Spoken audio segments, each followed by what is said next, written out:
la dernière plaie. Vous vous souvenez, les enfants d'Israël étaient esclaves en Égypte. Alors, juste une petite parenthèse, quand on dit les enfants d'Israël, on ne parle pas que des enfants du peuple, mais de tout le peuple d'Israël, parce qu'ils étaient tous enfants, arrière petits-enfants de Jacob, à qui Dieu avait donné le nom d'Israël. Donc ils étaient descendants d'Israël. Et donc, ils avaient été réduits en esclavage en Égypte. Ils travaillaient dur sans être payés pour leur travail. C'est ça l'esclavage. La dernière fois, nous avions vu comment Dieu, l'Éternel, avait envoyé des catastrophes terribles en Égypte, les plaies. La première, l'eau du fleuve avait été changée en sang. La deuxième, quand les grenouilles avaient envahi toutes les maisons. La troisième, les poux avaient infecté le pays. Puis la quatrième, les mouches venimeuses. À la cinquième plaie, les troupeaux étaient morts en grand nombre. La sixième, c'était les ulcères. Les gens et les animaux avaient eu des maladies de la peau très désagréables. Avec la septième plaie, la grêle avait détruit les récoltes. Et avec la huitième, les sauterelles étaient venues dévorer tout ce qui restait. La dernière plaie que je vous avais racontée, c'était la neuvième. Une nuit épaisse avait recouvert le pays. Les ténèbres.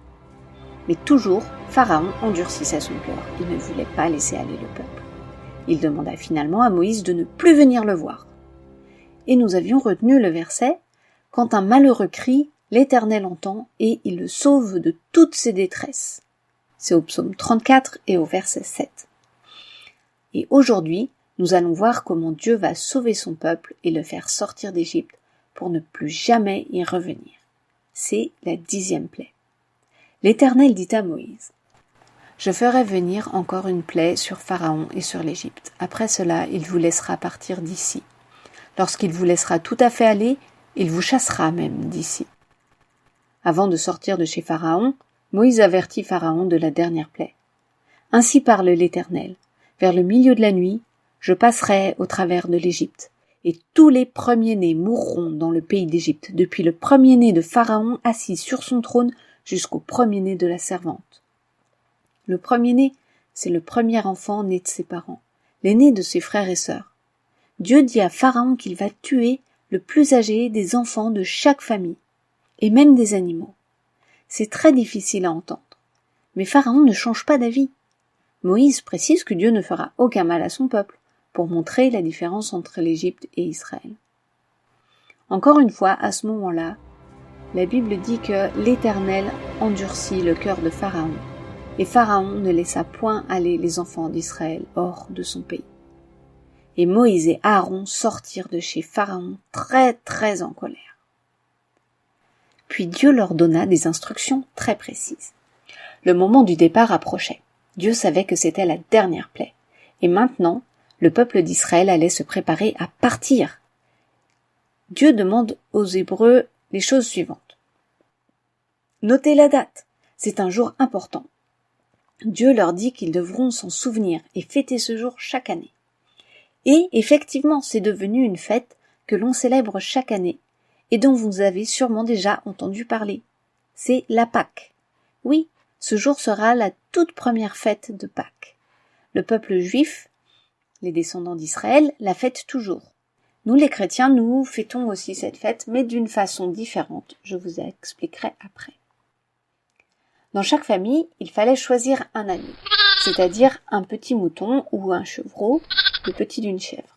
Cet agneau, les Hébreux devaient le garder chez eux quelques jours, puis le tuer. Ensuite, ils devaient prendre un bouquet d'hysope. L'hysope, c'est une plante qu'on utilise à la cuisine et qui ressemble à ça, un peu comme la menthe. Donc, ils devaient prendre un bouquet d'hysope, le tremper dans le sang de l'agneau et faire des marques avec le sang autour de la porte, sur le linteau, c'est-à-dire la partie au-dessus de la porte, et sur les poteaux des deux côtés. Ensuite, les gens devaient rester bien à l'abri chez eux. Dieu leur promet qu'il les protégera quand il verra le sang sur la porte. Et donc Dieu ne fera pas mourir leurs enfants. Il fallait encore faire rôtir l'agneau et le préparer pour le manger en famille. Il fallait tout manger, ne rien laisser. Mais on pouvait partager avec ses voisins si ça faisait trop. Avec l'agneau, il devait manger des pains sans levain. Sans levain, ça veut dire qu'on ne met pas de levure dedans, donc ça va plus vite à préparer, mais le pain reste tout plat, comme sur la photo. Dieu leur demande de manger comme s'ils étaient pressés, à la hâte, prêts à partir, avec tous leurs vêtements, le bâton à la main, les souliers aux pieds. Et il fallait rester chez soi jusqu'au matin. Dieu leur promit, quand l'Éternel passera pour frapper l'Égypte, et verra le sang sur le linteau et sur les 2 poteaux, l'Éternel passera par-dessus la porte, et il ne permettra pas aux destructeurs d'entrer dans vos maisons pour frapper. Il passera par-dessus la porte. C'est de là que vient le mot Pâques. Ça vient du mot hébreu qui signifie passer par-dessus. Dieu dit aussi à Moïse que chacun demande à son voisin et chacune à sa voisine des vases d'argent et des vases d'or. Ils allaient partir pour un grand voyage, mais ils n'allaient pas partir les mains vides. Le peuple d'Israël obéit à tout ce que Moïse leur dit de la part de l'Éternel. Ils firent tout ce que l'Éternel avait ordonné à Moïse et à Aaron. Ils prirent un petit agneau, le sacrifièrent, mirent son sang autour des portes. Ils le mangèrent avec les pains sans levain. Et ils restèrent chez eux, c'était la nuit. La Bible dit, au milieu de la nuit, l'Éternel frappa tous les premiers-nés dans le pays d'Égypte, depuis le premier-né de Pharaon jusqu'au premier-né du captif dans sa prison. Ça veut dire du prisonnier. Pharaon se leva au milieu de la nuit, et tous les Égyptiens furent réveillés. Ils se mirent à crier et à pleurer, parce que dans toutes les maisons il y avait un mort. La 10e plaie, c'est vraiment la plus terrible de toutes les plaies. La nuit même, Pharaon appela Moïse et Aaron et leur dit « Levez-vous, sortez du milieu de mon peuple, vous et les enfants d'Israël. Allez, servez l'Éternel comme vous l'avez dit. » Les Égyptiens pressaient le peuple et ils avaient hâte de le renvoyer du pays. Ils avaient peur de mourir tous. Comme Dieu le leur avait demandé, les Israélites demandèrent des vases aux Égyptiens. Les Égyptiens leur donnèrent tout ce qu'ils demandaient, des vases d'argent, des vases d'or et des vêtements. Tout le peuple partit d'Égypte. Ils partirent vite avec tous leurs troupeaux, beaucoup de moutons et de vaches. Ils n'eurent pas le temps de prendre des provisions, juste ce qui restait de la pâte à pain. C'était une grande foule, 600 000 hommes, sans les femmes et les enfants. Enfin, c'était la délivrance. Comme Dieu l'avait promis, les Égyptiens eux-mêmes les chassèrent du pays. Cette fois-ci, Pharaon ne voulait plus qu'il reste. Vraiment, Dieu avait dû employer les grands moyens. Dans cette histoire, nous voyons encore que Dieu est tout-puissant. Il décide de ce qui va se passer. Mais cette histoire est vraiment importante parce qu'elle nous montre comment Dieu délivre les hommes. C'est ce qu'on appelle le salut. Trouver le salut, ça veut dire être sauvé, être délivré. Nous avons vu comment Dieu a délivré le peuple hébreu, son peuple, de l'esclavage des Égyptiens. Cette histoire s'est passée il y a des milliers d'années, et depuis, Dieu s'est choisi un nouveau peuple. Ce sont les chrétiens. Alors, de quoi sont sauvés les chrétiens? Ils sont délivrés de l'esclavage du péché. Même quand on est petit, on peut se rendre compte qu'on fait le mal, le péché, même sans faire exprès.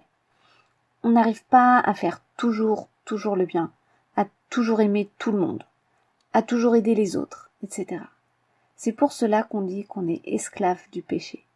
On n'arrive pas à s'en défaire. Mais Dieu nous sauve. Alors comment? Pour les enfants d'Israël, il fallait tuer un agneau pour ne pas être touché soi-même par la mort. C'est un peu comme si l'agneau mourait à la place de l'aîné de la famille. Pour les chrétiens, c'est Jésus qui est cet agneau. La Bible dit de Jésus qu'il est l'agneau de Dieu qui ôte le péché du monde. Il n'y a pas besoin de tuer un agneau pour être sauvé du péché. C'est Jésus lui-même qui est mort pour nos péchés. Les enfants d'Israël sont sortis d'Égypte. Pour les chrétiens, ils sortent du péché, en quelque sorte, ils sont sauvés du péché, et donc ils arrêtent de vivre dans le péché, de pécher tout le temps sans faire attention.